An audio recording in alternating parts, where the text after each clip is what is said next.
C'est avec un grand plaisir que je me rejoins à cet important moment de JAD, Confédération européenne des juniors entreprises.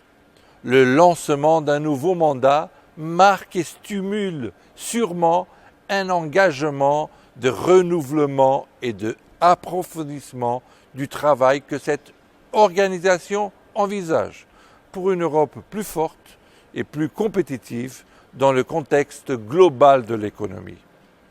Nous vivons des temps de grands défis, de grandes exigences dans l'Union européenne et dans le contexte mondial. Comme j'ai eu l'occasion de souligner à votre rencontre au printemps, les jeunes et l'entrepreneuriat des jeunes entrepreneurs sont essentiels à la réussite de la stratégie de l'Union européenne pour assurer un développement plus intelligent, capable de concilier la croissance économique avec la défense de la qualité de vie, la promotion des droits sociaux et la durabilité de notre planète. Nous voulons une croissance intelligente, durable et inclusive comme il est défini dans la stratégie Europe 2020. C'est une stratégie clé pour l'Europe, pour la maintenir comme l'endroit pour mieux vivre dans le monde, avec la meilleure promotion sociale, environnementale, dans une ambiance de paix, liberté et démocratie. L'Europe récupère, mais les taux de chômage restent élevés. Les jeunes sont ceux qui sont confrontés à des taux de chômage trop élevés. Mais c'est dans cette même Europe que nous avons chaque jour plus de 2 millions de postes d'emploi vacants. La mobilité est d'une grande importance qui permet un plus grand partage et un progrès des connaissances et de l'expérience.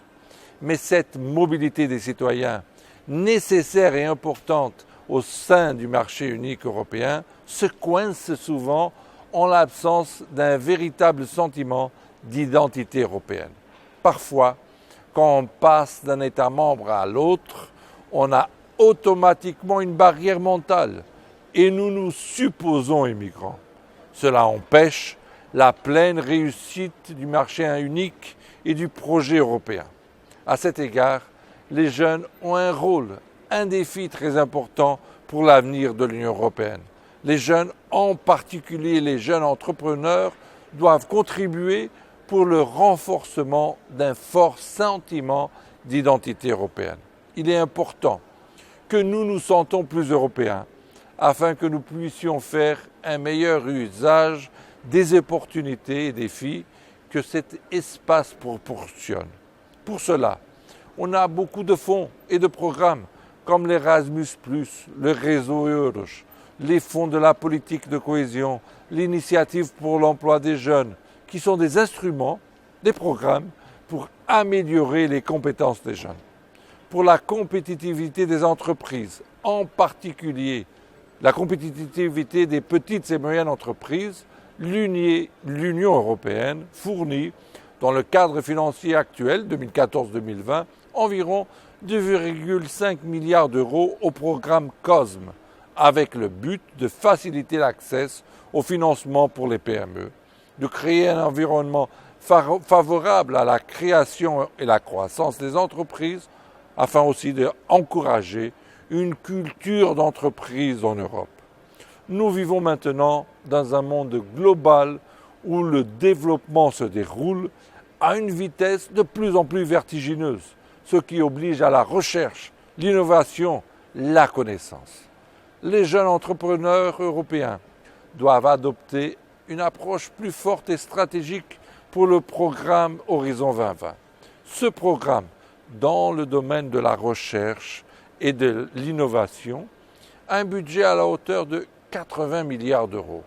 Horizon 2020 se concentre sur la mise en œuvre des découvertes scientifiques de produits et services. Horizon 2020 est un pilier essentiel de l'Union de l'innovation, qui est une initiative phare de la stratégie Europe 2020, qui vise à renforcer la compétitivité globale de l'Europe. L'Union européenne est un leader mondial dans de nombreuses technologies, mais elle fait face à une concurrence croissante. Je vous défie aussi à saisir les opportunités que l'Union européenne fournira dans les prochaines années, notamment par l'agenda numérique. En 2020, la stratégie numérique doit fournir la création de 16 millions d'emplois. Le Parlement européen travaille également sur l'accord de partenariat transatlantique du commerce et de l'investissement TTIP entre l'Union européenne et les États-Unis. Ce TTIP représente un marché de 800 millions de consommateurs et peut générer des augmentations de prestations de l'ordre de 119 milliards d'euros par an dans l'économie européenne et 95 milliards dans l'économie des États-Unis. Je prends le temps de vous parler également du plan Juncker, ou plus exactement du Fonds européen pour les investissements stratégiques. En tant que rapporteur et négociateur du Parlement européen pour ce fonds, je tiens à vous dire que ce plan Juncker est aussi un grand défi et une grande opportunité pour les jeunes entrepreneurs. C'est un fonds qui va soutenir des projets viables qui ne trouvent pas de soutien dans d'autres fonds et programmes ou qui ne retrouvent pas de financement sur les marchés financiers.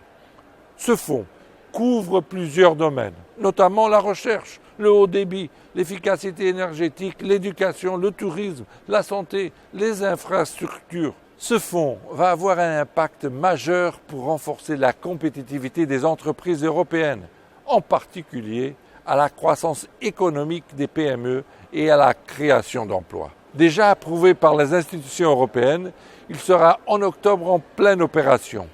Au cours des 3 prochaines années, ce fonds va mobiliser au moins 315 milliards d'euros. De ce montant, 240 milliards seront pour les investissements et 75 milliards pour les PME, qui sont en fait l'épine dorsale de l'économie qui représente 2/3 des emplois dans le secteur privé.